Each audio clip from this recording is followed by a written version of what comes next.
Guys, hi, how are you? I hope आप सब अच्छे होंगे और आप अच्छे हैं तो मैं भी अच्छी हूँ। और मैं आपकी फ्रेंड इश्का लेकर आ चुकी हूँ निया एंड कनिष्का की लव स्टोरी का पार्ट 3। तो चलिए बिना किसी देरी के शुरू करते हैं हमारी स्टोरी का अगला पार्ट।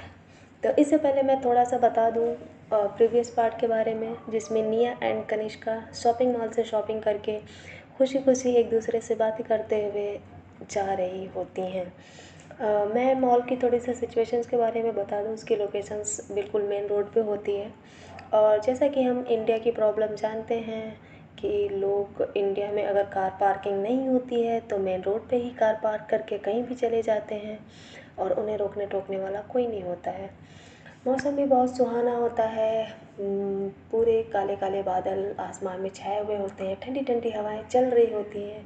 मतलब फुल रोमांटिक टाइप का मौसम होता है। तो इसी तरह प्यारी प्यारी बातें करते हुए निया एंड कनिष्का मॉल से बाहर मेन रोड पे ऑटो का वेट कर रही होती हैं। तभी उनके साथ कुछ ऐसा होता है जिसकी शायद ही उम्मीद उन दोनों ने की होगी। वो दोनों बातें कर ही रही होती हैं कि एक वाइट कलर की कार तेज़ी से उनके सामने से आकर गुजरते हुए थोड़ी ही दूर, मतलब 10 कदम की दूरी पर जाकर रुक जाती है। तो इसमें कोई प्रॉब्लम नहीं है कि कार रुकती है, लेकिन उस कार की वजह से जो नुकसान रिया एंड कनिष्का का होता है, प्रॉब्लम यहाँ से शुरू हो जाती है। जी हाँ, जैसे ही वो कार उन दोनों के सामने से गुजरती है तो रोड पे भरा हुआ पानी सीधा हमारी रिया एंड कनिष्का के ऊपर जा गिरता है। जी हाँ, तो आपको तो पता है कि इंडिया में ऐसी प्रॉब्लम नॉर्मल होती हैं और लोग जो कार से होते हैं उन्हें बिल्कुल भी ध्यान नहीं होता कि उनके अगल बगल के लोग चल रहे हैं, उन्हें भी प्रॉब्लम हो सकती है उनकी वजह से। माना कि उनके पास कार है और बाकी लोग पैदल हैं, पर फिर भी मुझे लगता है, ऐसा मेरा पर्सनली ओपिनियन है, कि लोगों को थोड़ा सा ध्यान देना चाहिए कि इस तरीके की जहाँ पे पानी भरा है वहाँ पे उनको स्लो कर लेना चाहिए या थोड़ा सा उससे दूरी बना करके निकलना चाहिए, जिससे अगल बगल के लोगों को भी परेशानी ना हो। पर यहाँ का माजरा क्या है, कैसे है, ये चलिए हम स्टोरी में सुनते हैं। तो जैसे ही कार गुजरती है, रिया एंड कनिष्का की ड्रेस पे सड़क का पानी पूरी तरीके से पड़ जाता है और उनकी ड्रेस जो होती है लगभग ख़राब हो चुकी होती है। जाहिर सी बात है कि कोई फ्रेश होकर के अपने घर से निकलता है बिल्कुल कूल लुक में, और एक बूंद भी पानी की पड़ जाए, गंदे पानी की, तो जाहिर सी बात है उसका मूड तो ऑफ हो ही जाएगा। पर यहाँ तो सिचुएशंस अलग ही हैं। कार की वजह से पूरी ही उनकी ड्रेस ख़राब हो जाती है लगभग। और हमारी कनिष्का मैडम तो वाइट कलर की फुल टी शर्ट पहनी हुई होती हैं, जो कोरियन टाइप का होता है ना, वो सॉफ्ट सॉफ्ट वाला, वही वाला, और ब्लैक कलर की जीन्स और वाइट कलर का शूज़ होता है। तो उनकी तो ड्रेस के ज़्यादा ही हालत ख़राब हो जाती है। ये जैसे ही दोनों देखते हैं कि उनकी पूरी ड्रेस ख़राब हो जाती है तो भाई गॉड, कनिष्का तो चुप रहती हैं। फ़िलहाल वो तो अपनी और रिया की कंडीशंस देखती हैं, फिर भी शांत रहती है। हालांकि गुस्सा उन्हें भी आ रहा होता है, फिर भी शांत रहती हैं। बट रिया जैसे ही अपने ड्रेस को गंदे पानी से लथपथ देखती हैं, वो तो आग बबूला ही हो जाती हैं। और फिर उनकी नज़र कनिष्का के ड्रेस पे पड़ती है तो रिया अपने लिए कुछ कहे न कहें, लेकिन अगर उनकी फ्रेंड कनिष्का को किसी ने कुछ कर दिया तो भाई रिया को संभालना तो बहुत मुश्किल हो जाता है। रिया हमारी गुस्से में तमतमाती हुई उस कार को घूर करके देखने लगती हैं, और ऐसे देखती हैं कोई ऐसी वैसी नॉर्मल नज़रों से नहीं, ऐसे देखती हैं मानो उनकी नज़रों से ज्वालामुखी निकलेगी और उस कार को जला करके राख ही कर देगी। फाइनली हमारी रिया मैडम गुस्से में उस कार के पास जाती हैं और कहती हैं, कैसे चला रहे हो गाड़ी, अंधे हो क्या, तुम दिखाई नहीं देता? तुम्हें क्या लगता है तुम्हारे पास कार है तो कुछ भी करोगे? आने जाने वाले लोगों की फीलिंग्स के बारे में तुम्हें बिल्कुल परवाह नहीं है। तो इसी तरह से हमारी रिया मैडम भड़क रही होती हैं, लेकिन कार के सामने से नहीं, एक्चुअली वो कार के जो बैक डोर होता है वहीं पे खड़ी होती हैं और गुस्से में चिल्ला रही होती हैं। आगे की ड्राइविंग सीट पे उनकी नज़र नहीं पड़ती है। तो थोड़ी देर के बाद उस कार का फाइनली जो ड्राइवर का डोर होता है वो ओपन होता है और हमारी रिया मैडम गुस्से में चिल्ला रही होती हैं।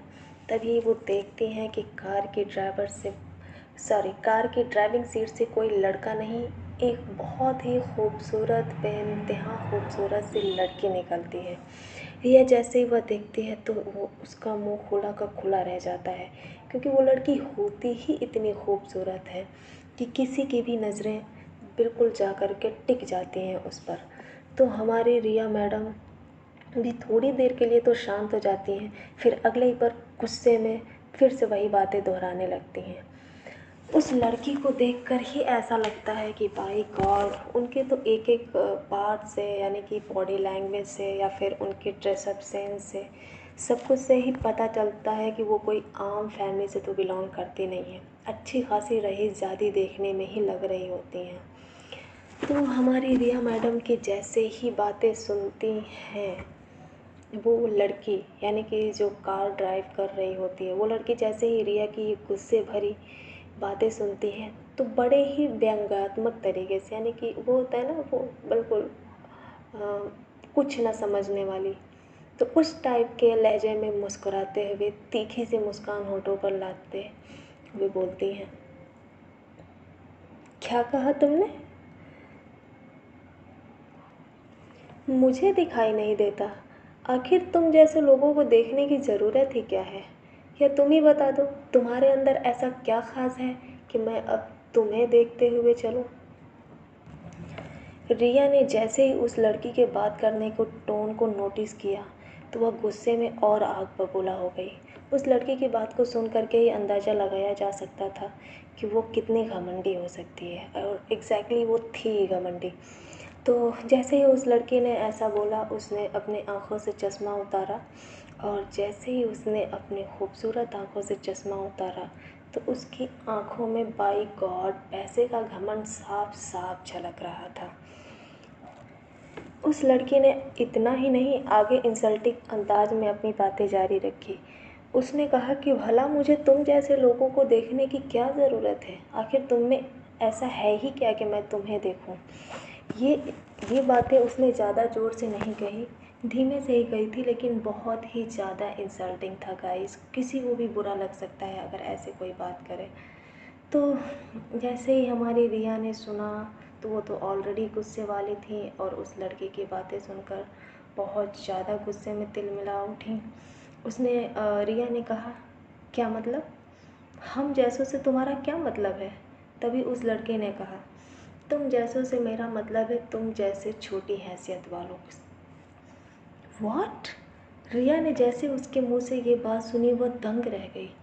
वह मन ही मन सोचने लगी कि भला कोई इंसान इतना बदतमीज कैसे हो सकता है, जो एक तो पहले गलती करे, ऊपर से सॉरी बोलने की बजाय इंसल्ट भी करे। मतलब यार वाकई में ये तो बहुत बुरा है।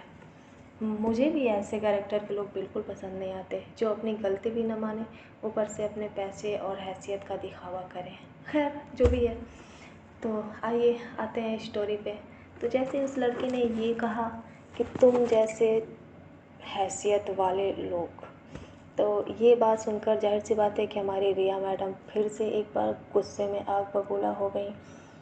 लेकिन रिया कुछ कह पाती उससे पहले उस लड़की ने आगे बोलते हुए कहा, शुक्र मनाओ कि तुम हमारी गाड़ी के सामने नहीं आई, वरना मुझे भी तुम्हारे साथ।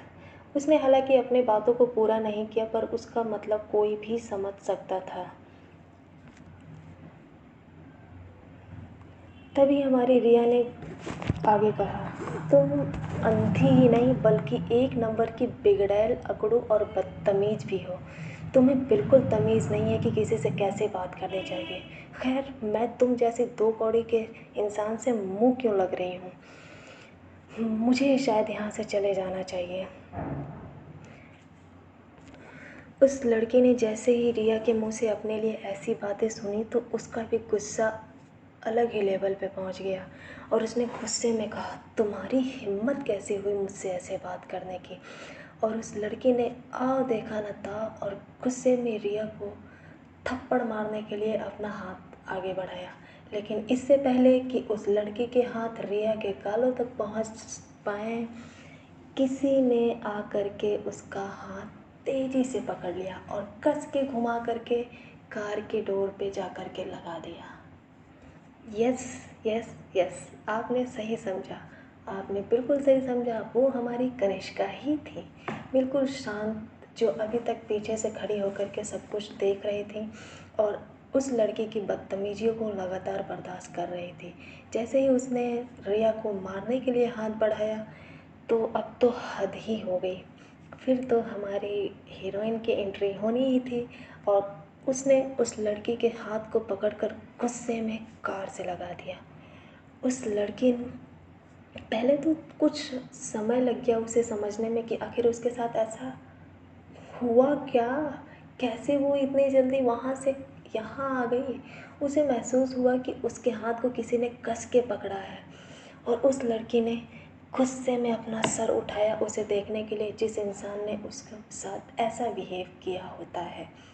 जैसे वो अपने सर को उठाती है, अपनी नज़रों को उठाती है उस इंसान को कुछ कहने के लिए, तभी देखती है सामने एक खूबसूरत सी लड़की बिल्कुल गुस्से में उसको घूर रही होती है। उसकी छोटी छोटी काली काली गहरी आँखें एकटक उसी को देख रही होती हैं।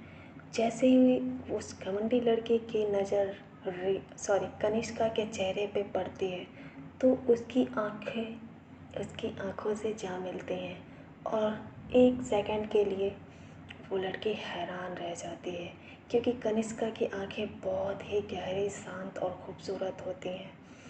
वास्तव में मेरे पास शायद वर्ड नहीं है कि मैं उसकी खूबसूरती का बखान कर सकूं, पर वास्तव में हमारी कनिष्का बहुत ही खूबसूरत होती है। जैसा उसका शांत स्वभाव होता है वैसे ही शांति उसकी आंखों में नज़र आती है। वो लड़की पहले तो बहुत ही गुस्से में होती है, लेकिन जैसे ही उसकी आंखें कनिष्का की आंखों से मिलती है उसकी बॉडी में एक करंट सा दौड़ जाता है। खैर, उस फीलिंग को तो वो उस समय बिल्कुल नहीं समझ पाती, लेकिन हाँ, कुछ देर के लिए उनके शब्द बिल्कुल ख़त्म हो जाते हैं। उसे समझ ही नहीं आ रहा होता है कि ये लड़की है कौन, आई कहाँ से और उसने उसके साथ ऐसा क्यों किया। इन्हीं सब उलझनों के साथ वो लड़की एकटक कनिष्का को देख रही होती है। 1 सेकंड, 2 सेकंड, 3 सेकंड, 4, 10, 20, करीब 30 सेकंड तक बिना किसी बात किए वो एकटक हमारी कनिष्का की आंखों में ही देख रही होती है, क्योंकि उसकी आंखें वास्तव में इतनी खूबसूरत होती हैं कि किसी भी इंसान की नज़रें एक बार में तो बिल्कुल नहीं हटाई जा सकती।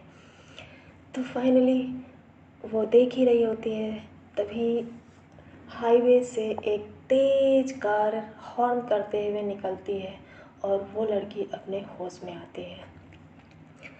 खैर, जैसे ही वह होश में आती है उसे एहसास होता है कि उसके हाथों में बहुत दर्द हो रहा होता है। वो अपने हाथों को मसलते हुए कहती है, छोड़ो मुझे, कौन हो तुम और तुम्हारी हिम्मत कैसे हुई मुझे छूने की। तभी कनिष्का ने धीरे से कहा, मुझे कोई शौक़ नहीं है तुम्हें छूने का, लेकिन एक बात याद रखना, तुम्हारी पहली गलती को मैं माफ़ कर सकती हूँ, पर जो तुम ये करने वाली थी ना, सोचना भी मत। अगर तुमने भूल कर भी रिया के ऊपर हाथ उठा दिया तो मैं तुम्हारा वो हाल करूँगी जो तुमने कभी सोचा भी नहीं होगा।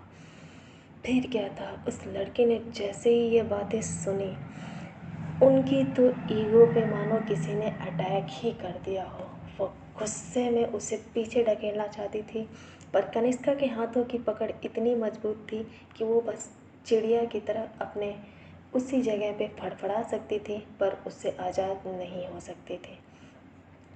तो फाइनली उसने कहा कि आखिर तुम हो कौन और तुमने मुझे हाथ लगाने की हिम्मत की। तुम्हें पता भी है कि तुम किससे पंगा ले रही हो। कनिष्का ने मुस्कुराते हुए कहा, क्या तुम्हें सच में लगता है कि तुम में कुछ ऐसा है जो जानना चाहिए। आखिर तुम्हारी बातें सुन कर के कौन नहीं अंदाज़ा लगा सकता कि तुम एक नंबर की निहायत ही बदतमीज़ लड़की हो, और तुम जैसी लड़कियों को छूने या फिर तुमसे बात करने का शौक़ मुझे बिल्कुल नहीं है। उस लड़की ने अपने लिए जैसे ही कनिष्का के मुंह से ऐसी बातें सुनी, वो गुस्से में तिलमिला उठी। उसने अपने हाथों को फिर से रगड़ा। फाइनली कुछ देर की कोशिश करने के बाद वह अपने हाथों को छुड़ाने में नाकाम रहे और उसके चेहरे पर उसका दर्द उभर आया। कनिष्का देख सकती थी उसके चेहरे पे उसके स्ट्रगल को। तभी उस लड़की ने बहुत ही दर्द भरी आवाज़ में कहा, छोड़ो मुझे, मुझे दर्द हो रहा है। और कनिष्का ने जैसे ही उसकी आवाज़ सुनी वो एक पल के लिए हैरान हो गई। उसके दिल में एक अजीब सा दर्द उठा और उसे पता ही नहीं चला कि उसने उस लड़की की बातें सुनते ही अपने हाथों की पकड़ ढीली कर दी।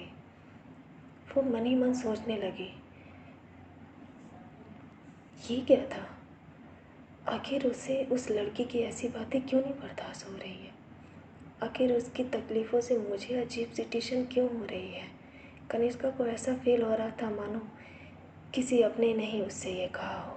उसका दर्द वह अपने मन में महसूस कर सकती थी। उसने उसका हाथ छोड़ दिया। उस लड़की ने जैसे ही अपने हाथों की पकड़ ढीली देखा तो उसने उसको ज़ोर से धक्का दिया। हमारी कनिष्का को उस लड़की ने ज़ोर से धक्का दिया। कनिष्का करीब एक कदम पीछे हट गई। उसने अपने लाल हाथों को देखा। उसके चेहरे पे उसका दर्द साफ झलक रहा था। ये अंदाज़ा लगाना बिल्कुल मुश्किल नहीं था कि कनिष्का की पकड़ कितनी तेज़ थी। उसके लाल लाल स्किन साफ साफ दिख रही थी। उस लड़की ने अपने हाथों को सहलाते हुए कनिष्का की तरफ गुस्से में देखकर कहा, तुम्हें इसका अंजाम भुगतना होगा। कनिष्का अभी भी शांत थी। उसे समझ नहीं आया कि आखिर उस लड़की की एक ही बार कहने पर उसने उसे क्यों छोड़ दिया। उस लड़की की आंखों में उस दर्द को देख करके उसके दिल में भी जो दर्द महसूस हुआ, इन्हीं सभी उलझनों में कनिष्का चुपचाप उस लड़की को देख रही थी। तभी रिया उसके पास आई और बोली, तुम अपनी खैर मनाओ। शुक्र करो कि तुम्हारे हाथ मेरे गालों तक पहुंचने से पहले ही कनिष्का ने रोक लिया, वरना अगर आज तुमने मुझे टच भी किया होता तो तुम्हारे साथ वो होता जो तुम सोच नहीं सकती थी। तुम्हारी ये अकड़ और तुम्हारी ये औकात जो भी है ना, ये हमारे लिए कुछ भी नहीं है, समझी? बेहतर होगा कि तुम यहाँ से चली जाओ, वरना मुझे डर है कि कुछ देर और मैंने तुम्हें अपने सामने देखा तो मैं कुछ ऐसा कर बैठूँगी जो तुम बर्दाश्त नहीं कर पाओगी। ऐसा कहकर रिया गुस्से में कनिष्का को लेकर के वहाँ से चली गई। उन दोनों को जाते हुए देखकर उस लड़की के मन में नफ़रत की एक आग सी दौड़ उठी। उसने मन ही मन में कहा, ये मत समझना कि ये सब खत्म हो गया, हम फिर से मिलेंगे और तब तुम्हें पता लगेगा कि तुमने किससे पंगा लिया था। निया कपूर के साथ पंगा लेना मतलब अपनी मौत को दावत देना है। इंतज़ार करो उस दिन का जब तुम दोनों मेरे सामने अपने घुटनों पर बैठ कर के गिड़गिड़ाओगी। I will kill you. उस लड़की ने गुस्से में ये बातें बोली और अपनी फ्रेंड को लेकर के वहाँ से चली गई। हाँ, मैं आपको ये भी बता दूँ कि उस लड़की के साथ उस ड्राइविंग सीट के बगल वाली सीट पर एक और लड़की थी जिसका नाम था विधि। विधि उस लड़की की फ्रेंड थी। जो लड़की ड्राइविंग कर रही थी उसका नाम तो आप जानते ही होंगे। नहीं नहीं जानते होंगे तो मैं बता दूँ आपको, वो निया थी। जी हाँ। तभी विधि निया के पास आई और उसने कहा, निया चलो यहाँ से। निया गुस्से में थी। उसने विधि के सवालों का कोई जवाब नहीं दिया। उसने कहा, निया वो लोग जा चुकी हैं, चलो यहाँ से। पर निया हमारी ऐसी हैं, आप तो जानते ही हैं, उनके ईगो पर ठेस पहुंची थी तो वो अभी भी गुस्से में उन दोनों इंसान को देख रही थी जो अभी भी उनकी इज्जत की धज्जियाँ उड़ा करके गए थे। तो दोस्तों, इस कहानी को यहीं तक रहने देते हैं और आगे के एपिसोड हम सुनेंगे हमारे नेक्स्ट पार्ट यानी कि पार्ट 4 में। सॉरी, हाँ पार्ट 4 में, ये पार्ट 3 ही था तो पार्ट 4 में सुनेंगे। उससे पहले जाने से पहले मैं आपको बता दूं कि गाइस गाइस गाइस प्लीज़ आप लोग एक बार लाइक कर दीजिए और हमारे चैनल को सब्सक्राइब कर दीजिए, साथ में बेल आइकॉन ज़रूर प्रेस कर दीजिए, जिससे मैं जब भी वीडियो अपलोड करूं तो आपको नोटिफिकेशंस मिल जाएं। और एक चीज़ और, प्लीज़ अपना अच्छा बुरा जो भी एक्सपीरियंस है वो मेरे साथ कमेंट बॉक्स में ज़रूर शेयर करें, जिससे मुझे थोड़ा सा अच्छा फील हो और मुझे भी लगे कि हाँ, मैं थोड़ा सा अच्छा काम कर रही हूँ, या नहीं भी कर रही हूँ, बुरा काम कर रही हूँ तो उससे मैं और बेहतर कर सकूँ। तो गाइस, आई होप कि आप लोग अपना ओपिनियन ज़रूर कमेंट बॉक्स में ड्रॉप करेंगे। और इसी के साथ हम लेते हैं विदा और आपसे मिलेंगे अगले एपिसोड में। तो टाटा, बाय बाय।